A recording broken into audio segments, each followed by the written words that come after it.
নমস্কার, পরিবর্তন news channel আপনার স্বাগত আছে। চ্যানেলকে সাবস্ক্রাইব ও লাইক কমেন্টস শেয়ার করুন। আজকে পি আপডেট রামদাস আঠাওয়ালে সামাজিক ন্যায় বিচার ও ক্ষমতায়ন মন্ত্রণালয় প্রেস কনফারেন্স করে পশ্চিমবঙ্গ রাজ্যের বিজেপি পার্টি সঙ্গে এবং সমর্থন করে আগামী বিধানসভা 2021 নির্বাচন জন্য 10 আসন লড়াই করবেন। আরপিআই এর রাজ্য প্রেসিডেন্ট মৃত্যুঞ্জয় মল্লিক বলেন তিনি নিজে একজন প্রার্থী আছেন। রামদাস আঠাওয়ালে জাতীয় সভাপতি আরপিআই পার্টি এ মন্তব্য করলেন যদি পশ্চিমবঙ্গ বিজেপি 10টি আসন দেয় না তবে পরবর্তীতে কাল চিন্তা ভাবনা করবেন। পশ্চিমবঙ্গের রাজ্য রাজনীতিতে হিংসা এবং জাতীয় সভাপতি বিজেপি হামলাকে নিন্দা করলেন। আগামী পশ্চিমবঙ্গ রাজ্যে বিজেপি সরকার হবে।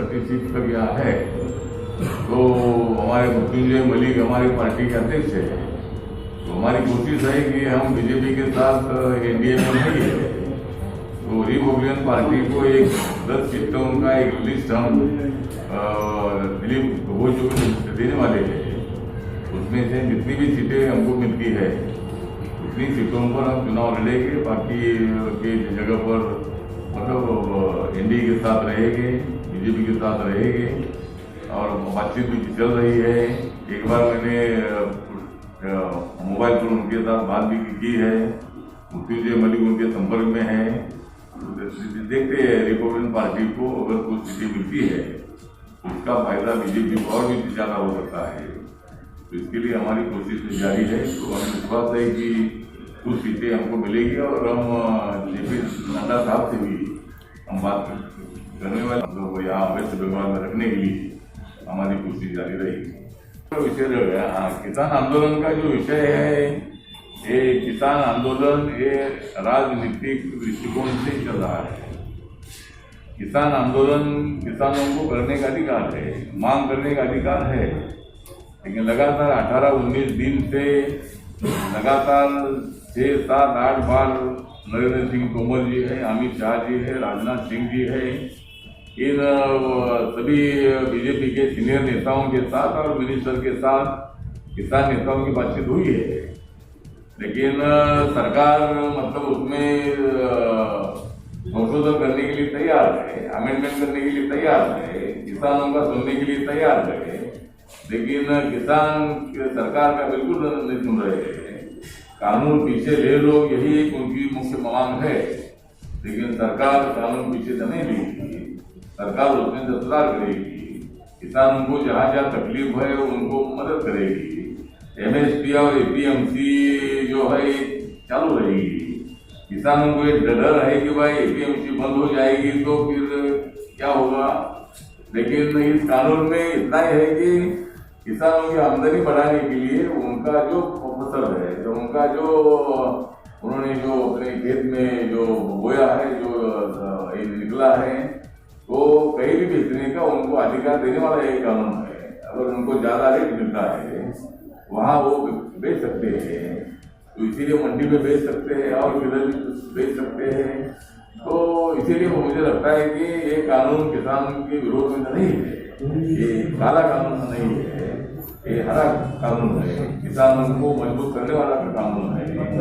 और इसीलिए इसमें ज्यादा राजनीति न करते हुए अगर सरकार बातचीत के लिए तैयार है, बातचीत 6-7 बार हो चुकी है, संशोधन के लिए सरकार तैयार है, तो मुझे लगता है कि किसानों ने अपना आंदोलन पीछे से लेना चाहिए। दूसरों के बहकावे पर ज्यादा न आकर उन्होंने शांति से तो उधर बैठे हैं, लेकिन उन्होंने आंदोलन पीछे लेना चाहिए और जो उनके मुद्दे हैं कानून पीछे नहीं लिया जाएगा। तो मिडल मार्ग जो है, ये कोई मिडल मार्ग मध्य मार्ग जो है, ये मध्य मार्ग निकालने की कोशिश होनी चाहिए। और उसी तरह मुझे लगता है कि सरकार किसानों के खिलाफ नहीं है। जिन किसानों ने नरेंद्र मोदी जी को 2 बार प्रधानमंत्री बनाया है, वो नरेंद्र मोदी को किसानों के खिलाफ आंदोलन मतलब किसानों के खिलाफ निर्णय लेंगे, किसानों के फायदे का ही निर्णय है। और कांग्रेस के मैनिफेस्टो में भी मतलब इस मुद्दे को छेड़ा है।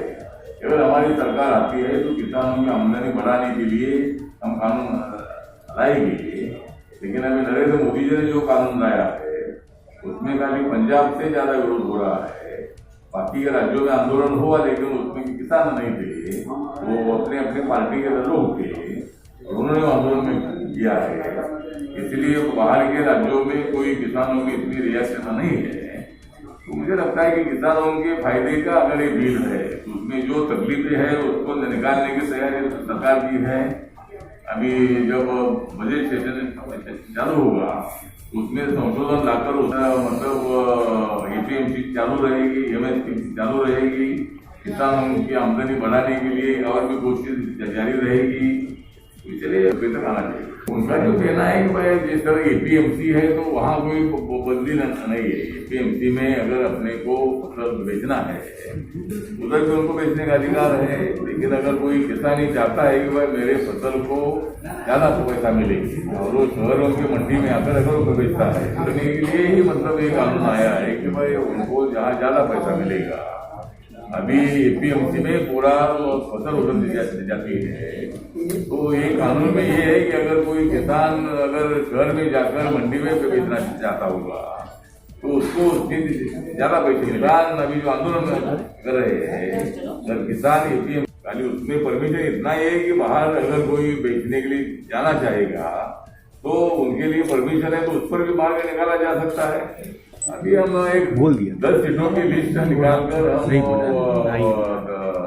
माननीय दिलीप घोष जी को हमने देगी और आरपीआई बाबा साहब अम्बेडकर जी की पार्टी है। बाबा साहब अम्बेडकर जी को मानने वाली बड़ी संख्या वेस्ट बंगाल में है, तो अगर आरपीआई को साथ में रखते हैं तो बीजेपी को फायदा और भी ज्यादा होगा और इसीलिए हम 10 सीटों की एक लिस्ट उनको देंगे। उसमें से कितनी सीट मिलती है, 4-5 सीट मिलती है, 3-4 सीट मिलती है, कहाँ पर लिस्ट निकालेंगे अभी ये तो क्या सुंदरबन है, हाँ हावड़ा है, हाँ, भीनपुर है। एक दो कैंडिडेट का नाम बताइए, ये तो इलाका हो गया। तो एक तो मैं हूँ कैंडिडेट है, मृत्युंजय मल्लिक है, उत्तम कुमार सिंह है वो भूमि समाज का है और सुंदरबन में आदिवासी नेता उनका कोई धारा होगा।